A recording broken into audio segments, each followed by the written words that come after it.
Hello, and thank you all for being here. I would also like to thank Dr. Molina Healthcare, and Mrs. Deborah Breslow for sponsoring this opportunity to share our perspectives on public health. In the medical field, patients are individual people with individual needs. However, to public health practitioners, our patients are groups of people or populations ranging from small communities, states, nations, or even the global community. We were asked to address the most critical ways in which public health affects lives. But to be quite frank, the answer will really depend on who you ask. Now, from my biased perspective as a biostatistician, I believe that public health impacts lives through the assessment, translation, and minimization of risk of negative health outcomes and premature death. So what does that mean? On a local level, community health interventions and public health departments serve to decrease the rates of negative health outcomes.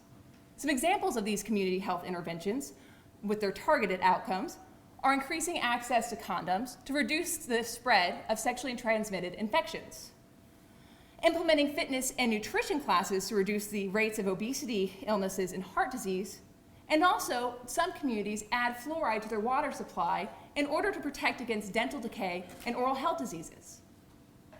Now, have you ever avoided a restaurant due to a low health code rating? You can thank your local public health inspector for potentially sparing you a case of hepatitis A or salmonella. Now, public health inspectors evaluate the condition of food establishments, assessing the risk for the spread of foodborne illnesses.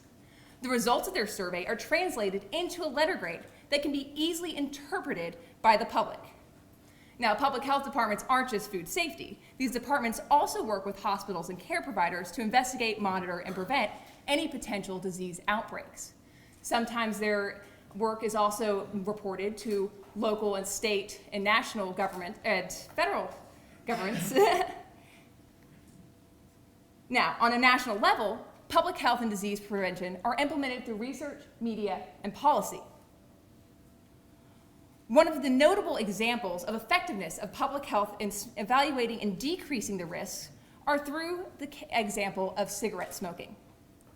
When the initial research showed a link between cigarette smoking and lung cancer, smokers didn't just throw away their packs en masse. It actually took a concerted effort of public health. Researchers, statisticians, and epidemiologists designed further studies and compiled overwhelming evidence against the hazardous effects of smoking. A series of lawsuits and media campaigns incorporated and expanded the research and brought awareness to the public.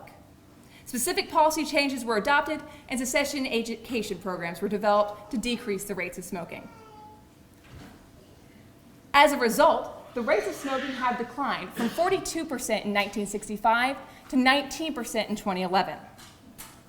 You might be asking yourself, what can I do to get involved in public health? But to get started, you must first get informed. Learn about your topic of interest from a variety of primary sources. Consider the existing body of literature on a topic and not just the most recent study highlighted on the news. Now, shameless plug, understanding basic statistics and study design can help with the interpretation and evaluation of research, public health interventions, and risk. But most importantly is to think critically.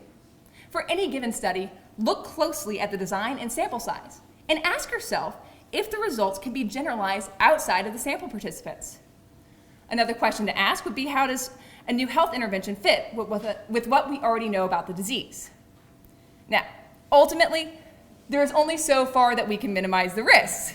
The lifetime risk of death will always be 100%. However, with effective public health intervention, we can reduce the risk of premature death and negative health outcomes. Thank you.